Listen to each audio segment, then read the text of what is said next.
सरकारले शिक्षाको पहुँच सबैमा पुग्ने भन्ने उद्देश्यले सामुदायिक विद्यालयमा माध्यमिक तहसम्मको शिक्षा निःशुल्क गरेका छन्। तर रौतहट जिल्लाको गौर नगरपालिकामा रहेका जु माविमा इङ्ग्लिस माध्यम भनेर चर्को मूल्य लिएर विद्यार्थी धामाधम रूपमा भर्ना गरिरहेको पाइएका छन्।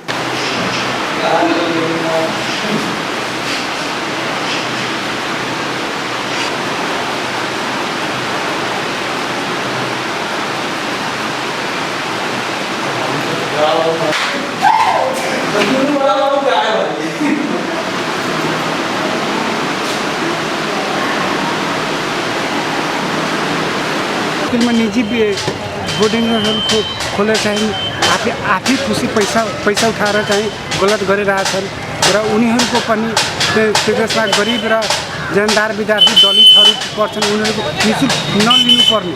तर यसमा के कसैले हेर्ने अधिकार छैन। शिक्षा अधिकारी लिएर सिडिओ साहबसम्म कसैको आँखा चिल्मी लिइरहेको छैन। अब यसको प्रावधान कसले हेर्ला? किन चाहिँ सरकारले चाहिँ निःशुल्क भनिरहेको छ शिक्षा आर्जनको लागि, तर पैसाको अभावमा कतिजनाहरू घरमै बस्छन्, पकडी चराउँछन्, किसानहरू होटलमा काम गर्छन्। यस्ता प्रावधानले हटाउनु पर्ने हाम्रो कर्तव्य रहेको छ।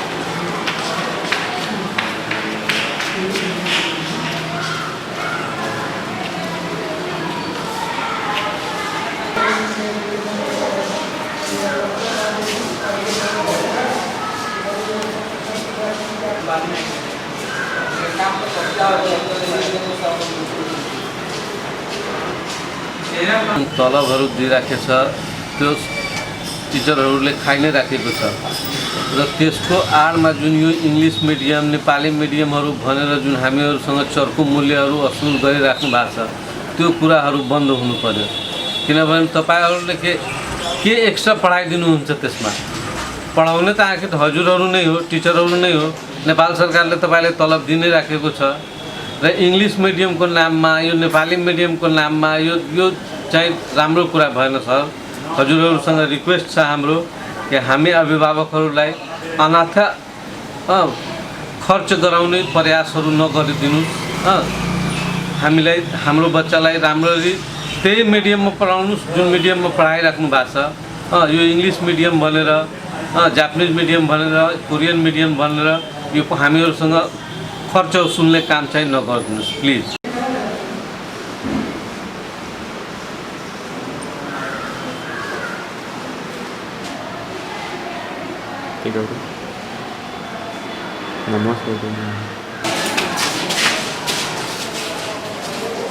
अरे स्कूल में इंग्लिश मीडियम खोल के ढेउआ कमाए के तो न मिल रही, बरु खोलले है तो का निःशुल्क चलावे के चाहिए।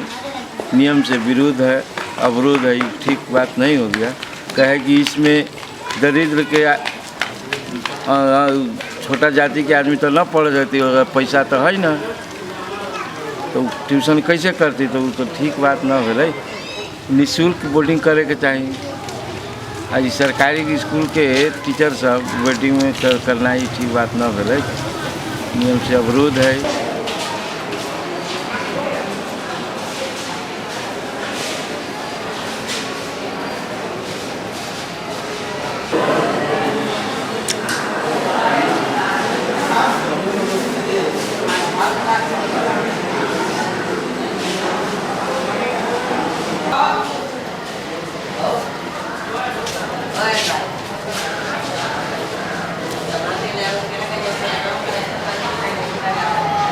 क्षेत्रभित्रका भएका जति पनि यो सामुदायिक विद्यालयहरू छन्, माध्यमिक शिक्षासम्म सबै निःशुल्क नै त्यसको पठन पाठन छन् र गौर नगरपालिकाका दुईटा विद्यालयहरू जुन पहिलादेखि नै अङ्ग्रेजी माध्यमबाट त्यहाँका पठन पाठनहरू चाहिँ सुरु भएको हो र यस सन्दर्भमा त्यही विद्यालयमा फेरि नेपाली माध्यमबाट जुन पठन पाठन भइरहेका छन् त्यो सबै निःशुल्क नै छ र विशेष गरी विद्यार्थीहरूलाई जुन बोर्डिङ स्कुलहरूमा जुन यहाँका संस्थागत विद्यालयहरूमा जुन बढी फिस तिरेर आफ्ना बाल बच्चाहरूलाई, आफ्ना सन्तानहरूलाई जुन पढाउने कामहरू चाहिँ गरिरहन्थ्यो, त्यही वनिस्पत चाहिँ अब पहिलादेखि नै दुईटा विद्यालयले सोही विद्यालयमा अङ्ग्रेजी माध्यमबाट त्यस्तै जुन यो बोर्डिङ स्तरीय जुन यो अध्यापनका कार्यहरू छन् त्यो सञ्चालन गराई र निजी स्रोतबाट चाहिँ शिक्षकहरू चाहिँ भर्ना गरी र बोर्डिङ स्कुलभन्दा आधी फी लिने सञ्चालन गरिरहेको छ सुरुदेखि नै हो। तर हाम्रो के प्रयास छ भने गौर नगरपालिकाको अब यो अङ्ग्रेजी माध्यमबाट जुन गुणस्तरीय जुन शिक्षा जुन प्रदान भइरहेको छ त्यही शिक्षालाई हामी चाहिँ नेपाली माध्यमबाट नै त्यस्तै शिक्षा प्रदान गर्ने हाम्रो प्रयास हो र हामी निकट भविष्यमा त्यस्तै शिक्षा हामी निश्चित रूपमा नै प्रदान गर्ने हामी सोचमा छौँ र त्यो अनुसार हाम्रो कार्यक्रमहरू अगाडि बढिरहेका छन्। भनेको कुरो त अब के छ भने अब जोसँग आर्थिक रूपमा जो सम्पन्न छन् जोसँग पैसा छ त्यो त निजी बोर्डिङ स्कुलमा पढाइ नै रहेका छन्। तर सरकारी विद्यालयमा पनि जुन यो दुईटा विद्यालयले धेरै सुरुदेखि नै यो जुन अङ्ग्रेजी माध्यमबाट सुरु गरिएको छ त्यही विद्यालयमा त्योभन्दा आधी शुल्कमा त्यही शिक्षा चाहिँ अब उसैले दिइरहेछ भने एक प्रकारले यो अलिक राम्रो काम पनि हो व्यावहारिक रूपमा। तर कानुनले के भनेको छ भने माध्यमिक शिक्षासम्म निःशुल्क नै हो र नेपाली माध्यमबाट त्यही विद्यालयमा पढ्दा चाहे त्यो दलित होस् गरिब होस् या सम्पन्न वर्गको होस् त्यसलाई चाहिँ निःशुल्क शिक्षा नै चाहिँ त्यसमा प्रदान गरिरहेको छ।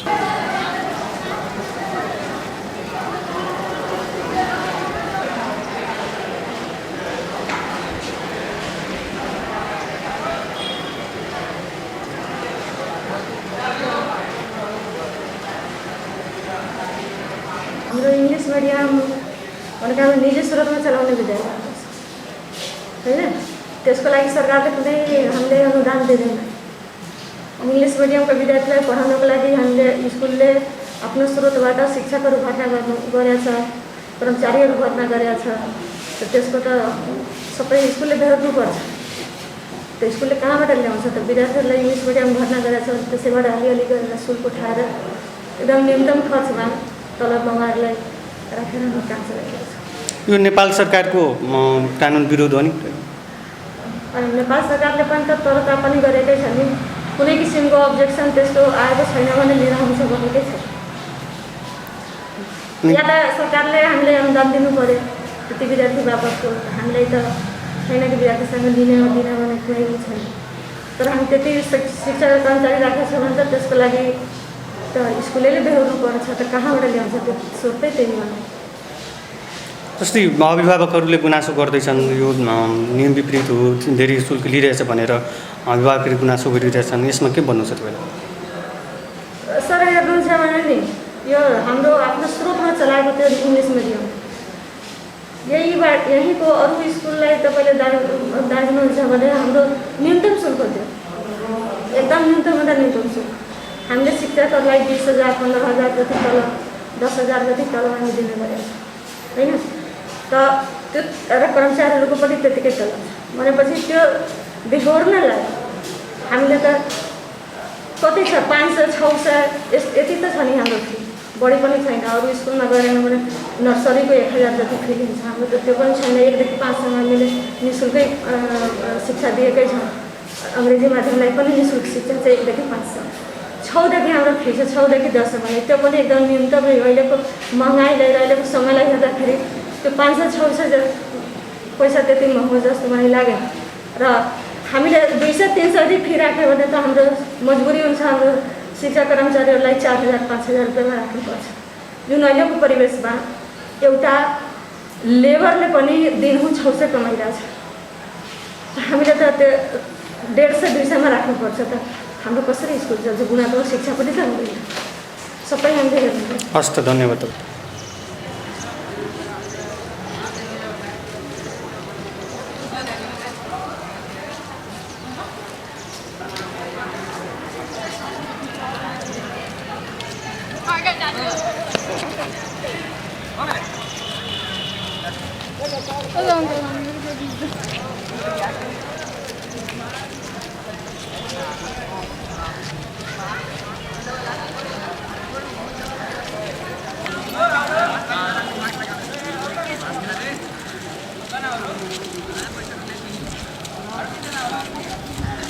I know.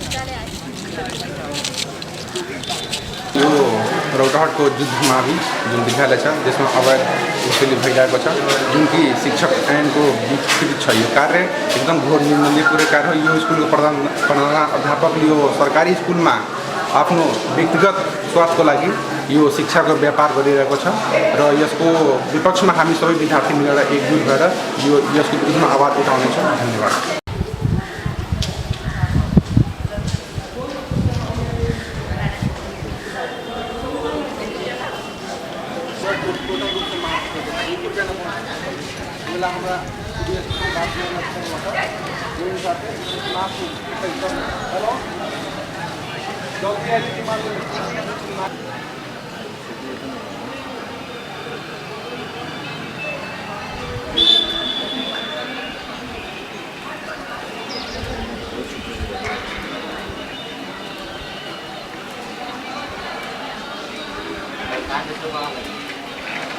यो अहिले जुन जुद्ध माविमा चाहिँ चरम शुल्क अनियमितता ढङ्गले चाहिँ शिक्षामा अलिकति व्यापार भएको कि शिक्षा जस्तो हामीलाई महसुस भएको छ।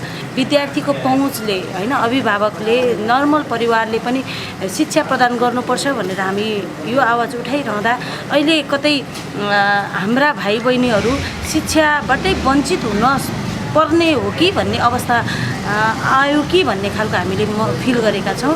किन भन्दा यहाँ चाहिँ कस्तो छ भने इङ्ग्लिस मिडियम र नेपाली मिडियम भनेर चाहिँ के भन्छ यसलाई भ्रष्टाचार मौलाको हो कि जस्तो लाग्छ।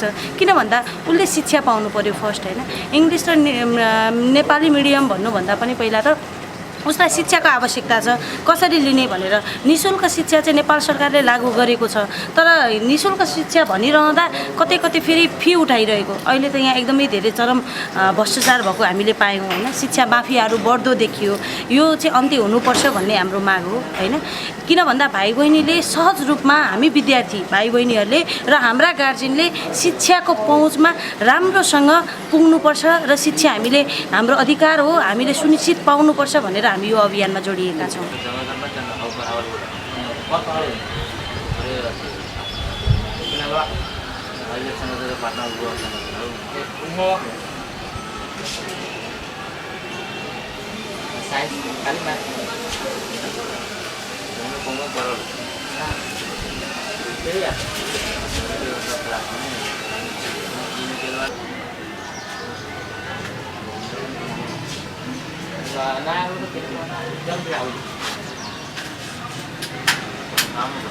चले रहा घूम रहा हूँ मेरे खाते कितनी यूनिवर्सिटी में कॉलेज कंफ्यूजन संतोष सर के सबके चले क्या बेला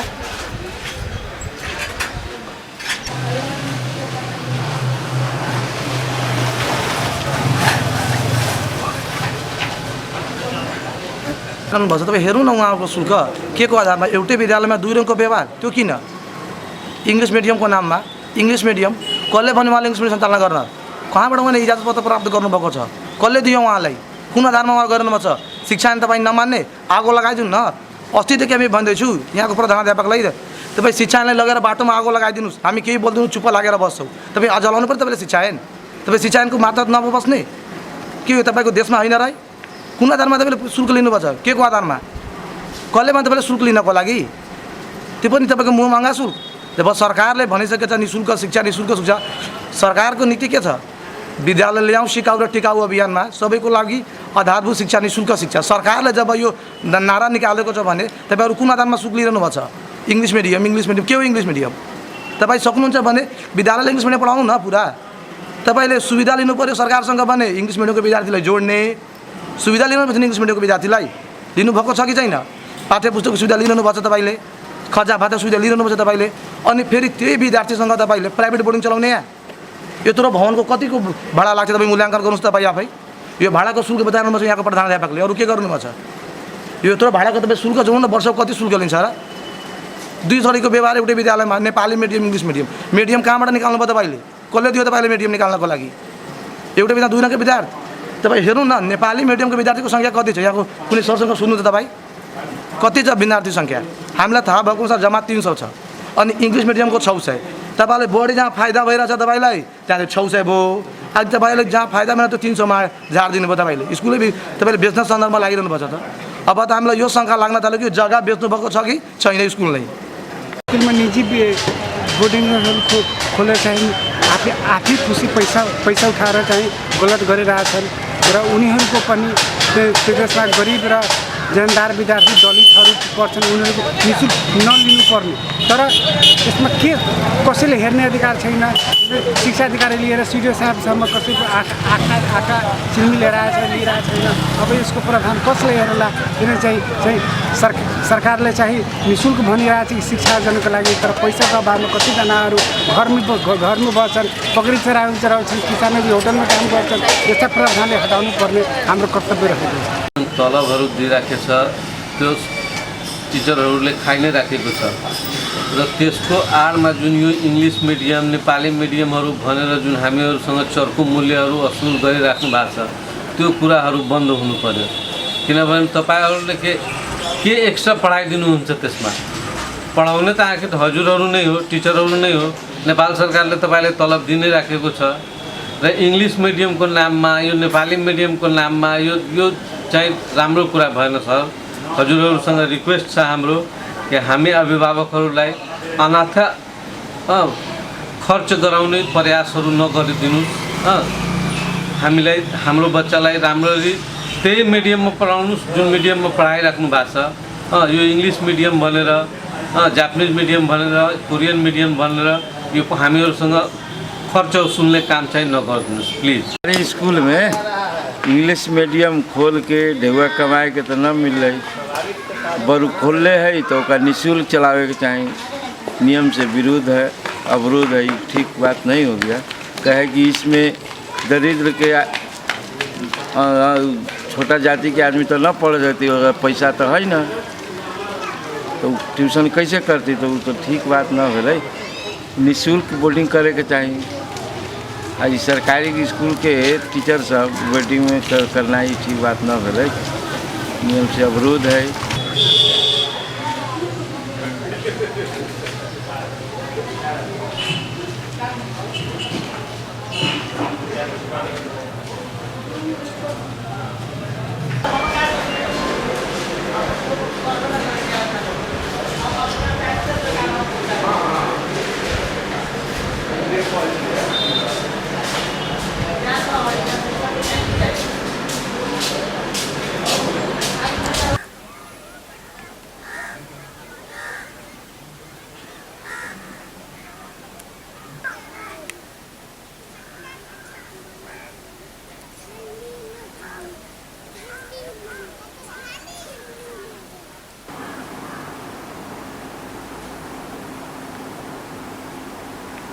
भौतिक अवस्थाको अभाव छ, कमी छ, जसमा भवनको अवस्था चाहिँ कमी छ, केही फर्निचरको पनि अभाव छ, अनि कम्पाउन्ड वालको पनि एकदम दयनीय अवस्था छ।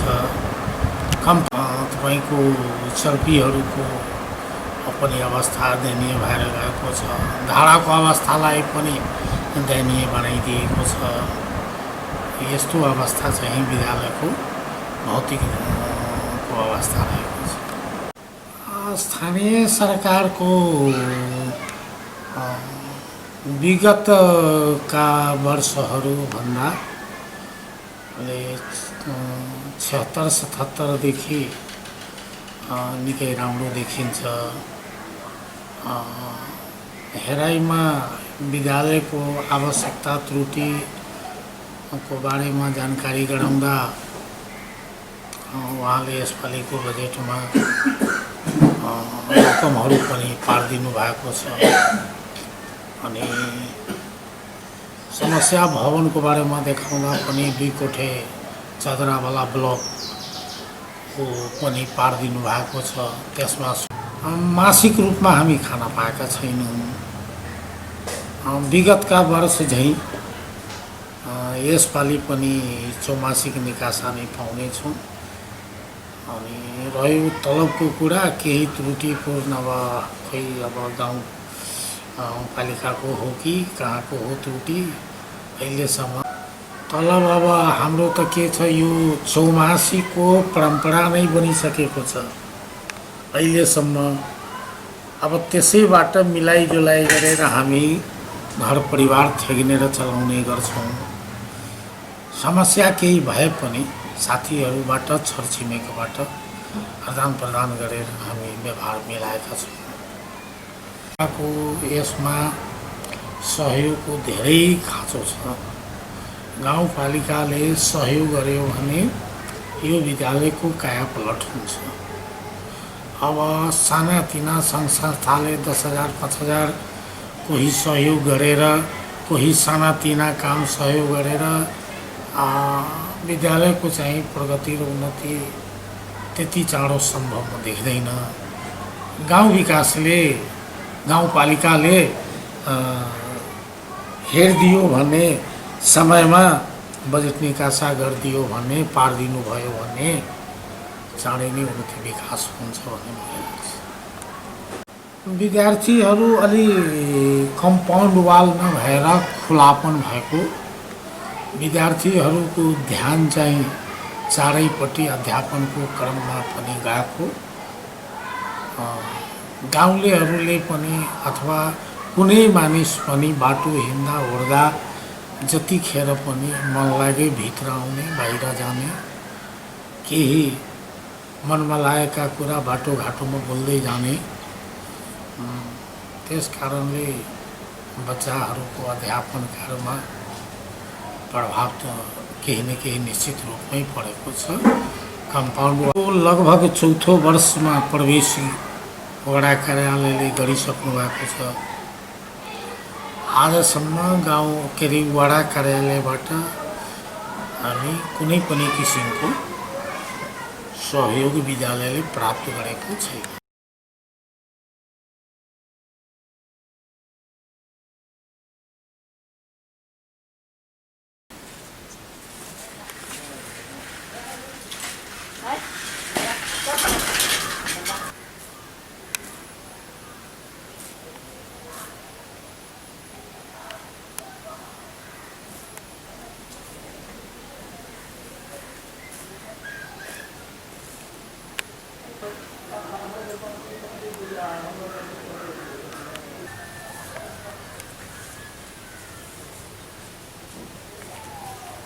म्यानेजमेन्ट गर्नुपर्ने ठाउँमा तपाईँको 1 रुपियाँ अहिलेसम्म 3 वर्ष भइसक्यो यो सरकार आएको 1 रुपियाँ लगानी गरेको छैन।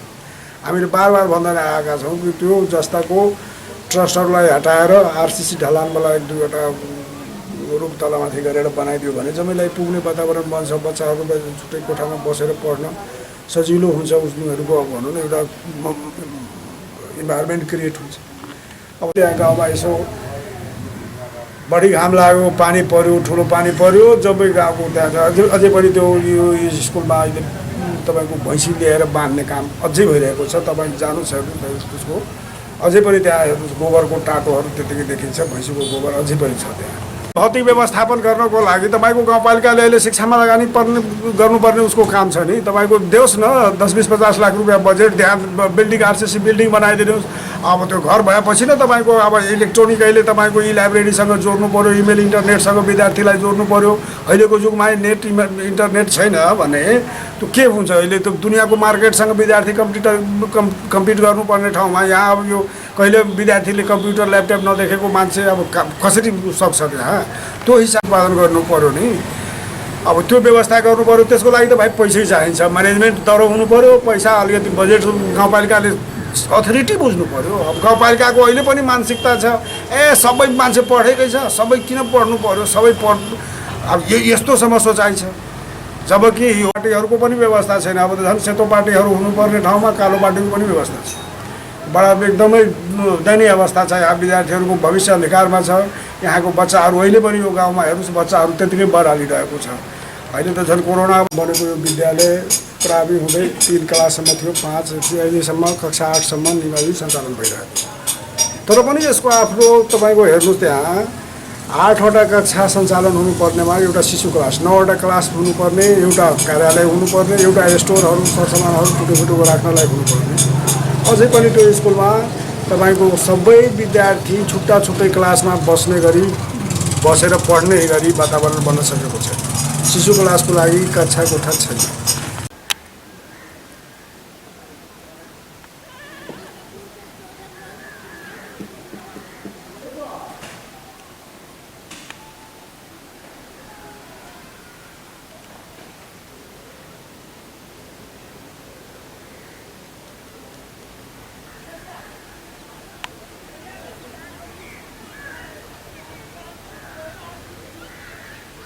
गाउँपालिका कोनो बात में समन्वय कैलक आ कोनो में अपन वजह से समिति स्कूल के अध्यक्ष मिलके गाउँपालिका अध्यक्ष मिलके अपन चल खेल कर लेलक। जखनी जरूरत न पड़ा, जब जरूरत पड़ल तो वार्ड अध्यक्ष चाहिए। अब तो ओते बेर होते रहे कि छोड़ दिए, सबके डूबे दिए, लेकिन आप फिर समाज केनो कि स्कूल के भविष्य ठीक होती तो आधार से फिर वार्ड अध्यक्ष अपन निभा लीजिए काम। उससे बहुत कोशिश चाहिए कि बढ़िया पढ़ाई हो, समिति अध्यक्ष रहे बढ़िया रहे, टीचर रहे बढ़िया रहे, टीचर की कमी बढ़िया टीचर आवे, इंग्लिश टीचर न हो इंग्लिश टीचर आवे, तो हम तो काम मांगे करे के है, लेकिन दे तब न फिर हम अध्यक्ष चुना या बी अध्यक्ष। अब हम तो सोच विचार के बढ़िया चुनब, लेकिन आप फिर की करत से तो समय बताए ना करी बराबर कहे स्कूल के भवन बने के चाहिए, चाहे टीचर के कमी रहा तो टीचर होवे के चाहिए। तो सारा बजट शीशा वाला तो गाउँपालिका अपना सिस्टम से चलावे छ नि, सब में तो वार्ड के कोही देखेको त्यो अस्पतालमा गइसकेपछि एउटा मान्छे बिरामी भएर जान्छ, त्यो मान्छेको जीवनको घडी त्यसैले निर्धारण गर्दछ। अनि त्यो अस्पतालको अवस्था कस्तो रहेको छ भन्ने विषय तपाईले सोच्नुपर्ने अवस्था हुन्छ। जुन अस्पताल, त्यो अस्पतालमा बिरामी उपचार गर्ने ठाउँ मात्र होइन, त्यो अस्पतालभित्रका संरचना अनि अस्पतालभित्रको अवस्थाको विषयमा पनि सोच्नुपर्ने हुन्छ। आज हामी कुरा गरिरहेका छौँ, अस्पताल एउटा त्यस्तो ठाउँ हो जुन ठाउँमा जाने बिरामीहरूले पस्दै छिर्दा छिर्दै उनीहरूमा एउटा त्यस्तो दृश्य देखिन्छ जुन दृश्यले गर्दा अस्पतालभित्र पसौँ कि नपसौँ भन्ने अवस्था सिर्जना हुन्छ। अस्पतालकै गेटमा, अस्पतालकै प्रवेशद्वारमा अस्पतालभित्रबाट निस्किएका फोहोरजन्य सामग्रीहरूको डङ्गुर थुपारिएको हुन्छ, जबकि त्यसको मगमग जुन सेन्ट आइरहेको हुन्छ, दुर्गन्धित जुन आइरहेको हुन्छ दुर्गन्ध, त्यसले गर्दाखेरि ती बिरामीहरू पस्दै गरेका बिरामीको नतिजा कस्तो आउँछ एउटा कुरा। अर्को कुरा, गेटमा थुपारिएको, प्रवेशद्वारमा थुपारिएका ती फोहोरले गर्दाखेरि हिँड्ने वरपर हिँड्ने सर्वसाधारणले कस्तो महसुस गरिरहेका छन्। भित्र जतिसुकै राम्रो भए पनि, भित्र जतिसुकै उपचार राम्रो भए तापनि बाहिर देखिने त्यो दृश्यले गर्दाखेरि अस्पतालभित्रको परिचय कसरी निर्धारण गर्दछ। आजको अनुसन्धान छड्केमा म खगेन्द्र घिमिरे, सहकर्मी भरत यादवको साथमा उपस्थित भएका छौँ। झापाका बिर्तामोडमा सञ्चालित नाम चलेका दुईटा अस्पतालमा आज हामीले छड्के गरेका छौँ। झापाको बिर्तामोडमा रहेको मनमोहन अस्पताल र कन्काई अस्पतालको यो एउटा व्यथिति उजागर गर्ने प्रयास गरेका छौँ, जहाँ प्रवेशद्वारमा हप्ता दिनभन्दा बढी अगाडिदेखि भित्रबाट निस्केका फोहोरहरू थुपारिएको छ। तिनीहरूको व्यवस्थापन गर्न नसक्दाखेरि त्यो कुहिएर गनाइरहेको अवस्था रहेको छ। अस्पताल भने नगरपालिकालाई दोष दिइरहेको छ, नगरपालिकाले यसको निकास गर्नुपर्छ, नगरपालिकाले अस्पतालबाट निस्केका फोहोरको व्यवस्थापन गर्नुपर्छ भनेर पन्छिरहेको अवस्था रहेको छ भने उता नगरपालिकाका मेयर साहब भने अस्पतालले एउटा कार्यविधि निर्धारण गरेको हुन्छ, त्यति बेला जब स्थापना गर्ने बेलामा आफै व्यवस्थापन गर्ने निर्णय गरेर अस्पताल सुरु भएको हुन्छ भनेर भनिरहनु भएको छ। आखिर के हो त बिर्तामोडलाई हरित नगर बनाउने सपना बोकेको बिर्तामोड नगरपालिका क्षेत्रभित्र रहेका दुईवटा अस्पतालको यो व्यथिति कहिलेसम्म त हामी प्रश्न गर्न चाहन्छौँ। हामीले यो आजको कार्यक्रम यी दुईटा अस्पतालमा पुगेर तयार गरेका छौँ। सरकारी कार्यालय मात्र होइन, यी यस्ता जुन जिम्मेवारी ठाउँहरू, जुन अस्पताल एउटा बिरामीको उपचार गर्ने थलोमा किन यस्तो भइरहेको छ, हामी सम्बन्धित निकायसँग प्रश्न पनि गर्नेछौँ र जवाफ पनि लिनेछौँ किन यो बढिरहेको छ। यसको दीर्घकालीन समाधान हुन्छ कि हुँदैन, हामी त्यो पनि प्रश्न गर्नेछौँ अनि फलोअपका लागि हामी निरन्तर रूपले लागिनेछौँ। सर्वप्रथम हामीले झापाको बिर्तामोडमा रहेको मनमोहन अस्पताल बाहिरपट्टि देखिएको यो दृश्य यसरी प्रस्तुत गरेका छौँ।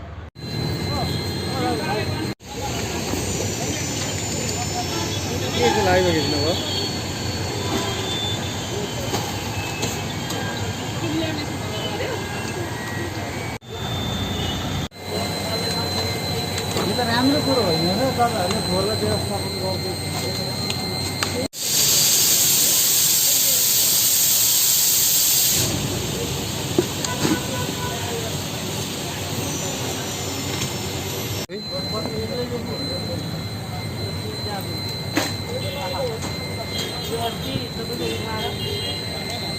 यो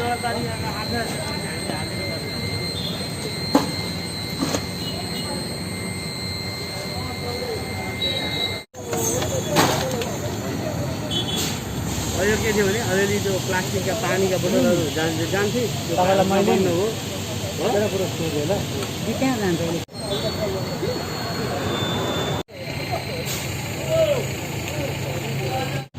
दर्शकबिन हामी यति बेला मनमोहन अस्पतालको अगाडिपट्टि गेटमा रहेका छौँ। नजिकैपट्टि फोहोर जुन देख्न सक्नुहुन्छ तपाईँहरू, अस्पताल प्रशासन अस्पतालभित्रबाट निस्किएको फोहोरलाई व्यवस्थापन गर्ने सिलसिलामा यहाँ यति बेला यहाँको फोहोर सङ्कलन गरेर उठाउने काम भइरहेको छ। मसँग अस्पतालको सम्बन्धित हुनुहुन्छ, उहाँसँग हामी छोटो कुराकानी गर्नेछौँ। सर, यहाँलाई स्वागत छ। धन्यवाद। कति दिन जति भयो सर यो फोहोर यसरी थुप्रिएको? 4-5 दिन भयो। 4-5 दिन भयो। 4-5 दिनको बिचमा यत्रो धेरै फोहोर थुप्रिरहँदाखेरि व्यवस्थापन गर्ने कुरामा कहाँ चुक्यो?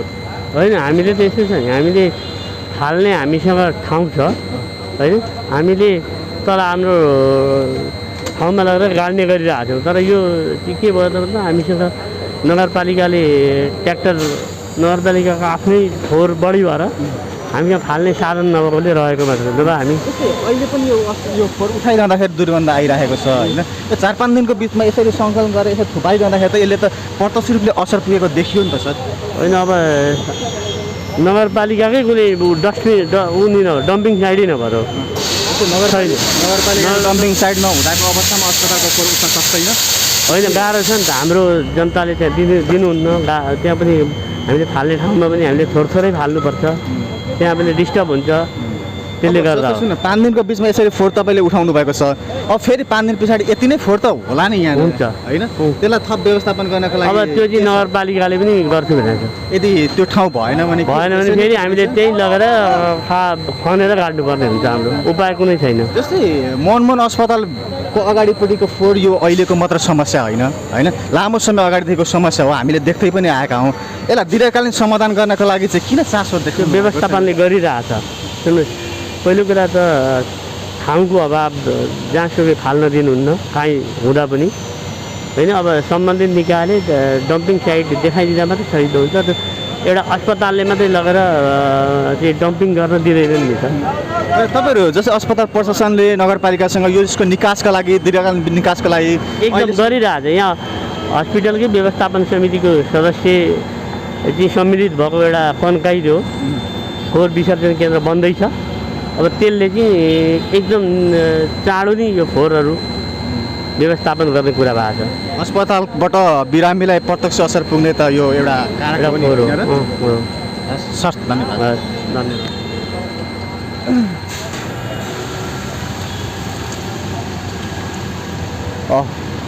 दर्शकबिन, एउटा अस्पताल पक्कै पनि बिरामी आउने धेरै बिरामीहरूले उपचार गर्न आउने थलो हो अस्पताल।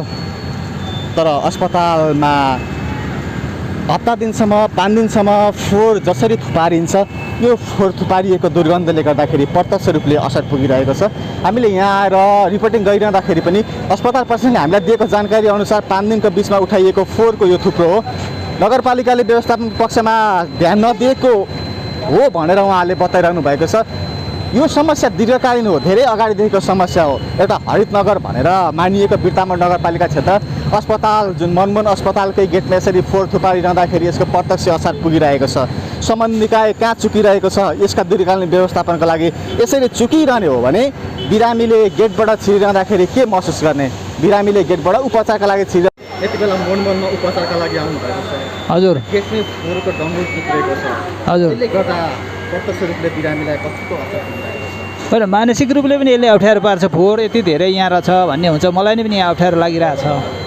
तर पनि अब सफा गरेपछि सफा हुन्छ भन्ने पनि कुरा हो। तर यति धेरै जम्मा गरेर एकैचोटि फ्याँक्ने भन्दा पटक यसलाई थोरै फ्याँकेर गर्नुपर्ने र बाहिरपट्टि चाहिँ बिरामी आउँदाखेरि नदेखिनुपर्ने। बिरामीलाई चाहिँ महामारी फैलिरहेको बेला यसलाई दीर्घकालीन व्यवस्थापन गर्न नसक्दाखेरि प्रत्यक्ष रूपले बिरामीलाई असर पुगिरहेको छ नि। हजुर, होइन, यस्तो छ। अब यो कसले गर्ने भन्ने छ। अब हस्पिटलहरूले आफै गर्नुपर्ने भन्ने नगरपालिकाले भन्ला। अब खासमा सरसफाइको काम चाहिँ विगतमा चाहिँ हामीले जानेको नगरपालिकाले गर्ने, गाडी हुन्थे, दमकल हुन्थे, के अब नगरपालिकाको जिम्मा थियो, त्यस हिसाबले गर्नुपर्ने। तर अब नगर पनि जिल्ला जत्रा भइसकेका छन्। अनि काम गर्ने भन्दा पनि कुरा धेर गर्ने भाषण गर्ने पनि भएको छ। त्यसले होला अब यो दोसाँधमा परेको होला कसले गर्ने भन्ने, तर सरसफाइको काम चाहिँ छिटो गर्नुपर्ने थियो। मलाई चाहिँ लाग्छ नगरपालिकाले गर्नुपर्छ यो भने। व्यवस्थापन हुन नसक्नुको कारण के हो, हामी त्यसको जवाफ। मेयर साहब नमस्कार। हजुरबाट निस्किने फोहोरहरू जति छन् नि तिनीहरूको व्यवस्थापन हुन नसक्दाखेरि अस्पतालको जुन गेटैमा थुपारिने, लामो समयसम्म हप्ता दिनसम्म थुपारिने एउटा समस्या देखिएको छ। यो व्यवस्थापन गर्न अस्पतालले चासो नदेखाएको हो कि वा नगरपालिका अन्तर्गत त्यसको ख्याल नभएको हो कि के हो मेयर साहब?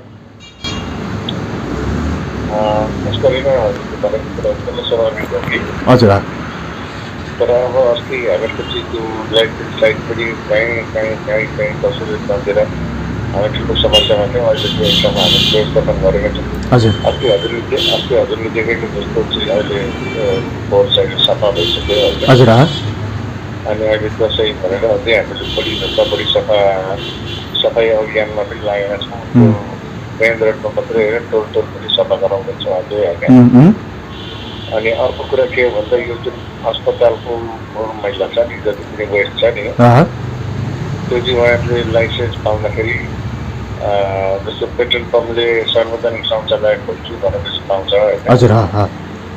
हस्पिटलले चाहिँ आफ्नो जति हस्पिटलको वेस्टहरू हामीहरू आफै स्वयं डिस्पोज गर्ने व्यवस्था गरेछौँ भनेर उनीहरूले चाहिँ लाइसेन्स प्राप्त गरेको हुन्छ।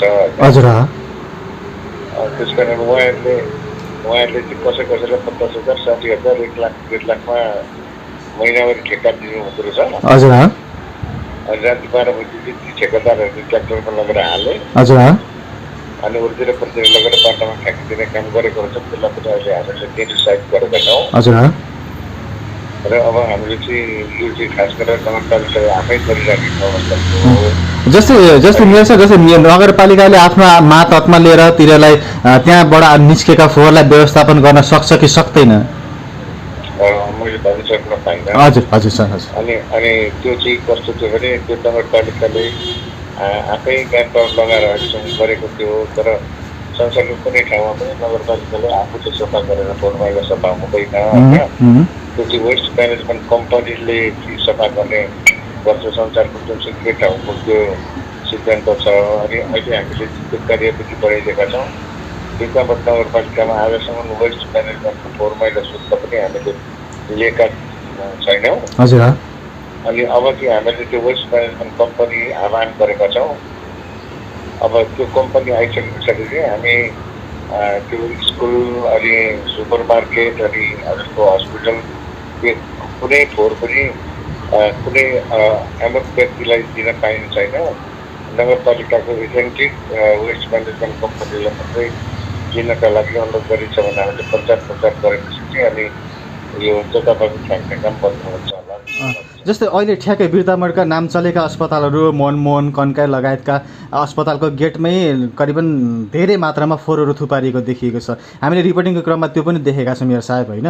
तर तिनीहरूलाई दीर्घकालीन व्यवस्थापन गर्न, त्यसलाई व्यवस्थापन नगर्दाखेरि हप्ता दिनसम्म तिनेर कुहिएर बस्ने अनि गनाउने, बिरामीलाई त एकतर्फ असर पुगिरहेको छ, तर बाटोमा हिँड्ने सर्वसाधारणलाई पनि त्यो गनाउने कारणले गर्दाखेरि असर पुगिरहेको छ। योतर्फ चाहिँ मेयर साहब स्वयं आफैले कतिको ध्यान दिनुभएको छ? मैले राम्ररी ध्यान दिएको छु। तपाईँहरूले हेर्दाखेरि ठ्याक्कै त्यो बिहानतिर उज्यालो हुने बेलातिर हेर्नुहुन्छ 8 बजी 9 बजीतिर उठेर जान्छ होइन।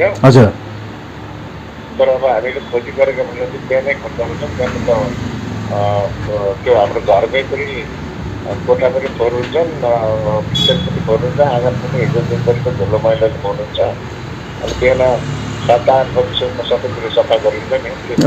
तर मेयर साहब त्यो भएन नि त। जस्तै मनमोहनको अगाडिपट्टि, कन्काईको अगाडिपट्टि त हप्ता दिन अगाडिदेखि फोहोर थुपारेको छ। भर्खरै अहिले मार्फत तपाईँलाई फोन गर्नुभन्दा जस्ट अगाडिपट्टिको हाम्रो रिपोर्टिङमा मनमोहनबाट भर्खर फोहोर उठ्दैछ अहिले भर्खरै। तर कन्काईमा थुपारेको फोहोर हप्ता दिनभन्दा बढी भइसक्यो, उठेको छैन। त्यस पछाडि हामीले कन्काईलाई के सोध्नु पऱ्यो भने तिम्रो लाइसेन्स देखाऊ, तिम्रो वेस्ट जति पनि मैले हस्पिटलले आफै म्यानेजमेन्ट गर्ने भनेर तिमीले लाइसेन्स लियो हस्पिटल खोल्ने होइन।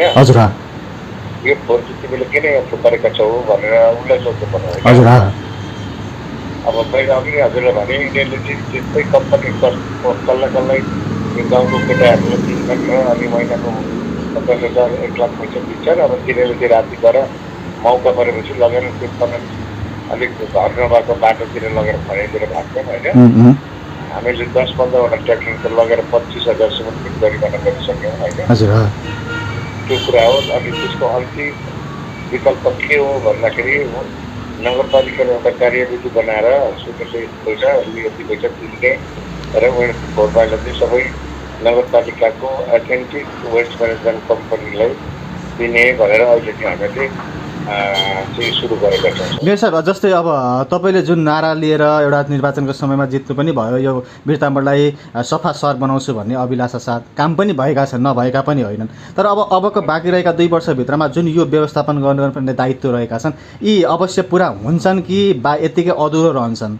मलाई अन्तिममा त्यतिखेर अब पुरा गर्न सक्यो भनेदेखि फेरि चाहिँ जनताहरूबाट कारबाही भोग्नु पर्दैन, नत्रभए त अब यस्तै गर्न नसकियो भने त त्यस्तै खालको कारबाही गरिहाल्छ। मेयर साहब, अन्तिममा मलाई यति बताइदिनु कि जस्तै नगरपालिकाले मेयर साहबले चाहँदै असहयोग भएको कारणले गर्दाखेरि यो काम हुन नसकेको हो कि बा सहयोग भइरहेको छ यो कामको गर्ने सिलसिलामा?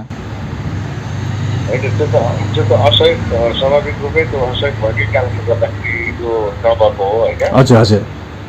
अनि अहिले भर्खरबाट सहयोग जुट्न थालेको छ, त्यसले गर्दा अबदेखिको एकदमै सफा हुन्छ भन्ने आशावादी छ।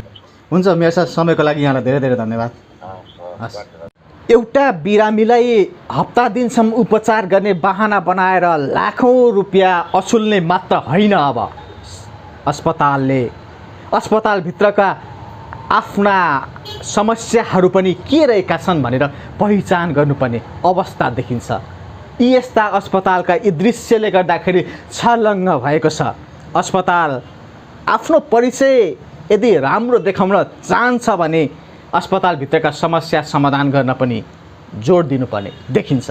आजको हामीले अनुसन्धान छड्केमा झापाका 2वटा अस्पतालको विषयमा चिरफार गरेका छौँ। तिनीहरूको रूप कस्तो रहेको छ, परिचय कस्तो रहेको छ, हामीले बाहिरी परिचय उजागर गर्ने खोजेका छौँ। भित्री परिचय उजागर गर्न बाँकी नै रहेको छ। हामी भित्रका अवस्था अनि त्यहाँ रहेका बिरामीहरूले पाएका सुविधा या असुविधाका विषयमा चर्चा गर्ने नै छौँ। बाँकी फलोअप रिपोर्टका लागि हामी अर्को हप्ता लिएर आउने नै छौँ। तबसम्मका लागि सहकर्मी भरत यादव सहित म खगेन्द्र घिमिरेलाई बिदा दिनुहोस्।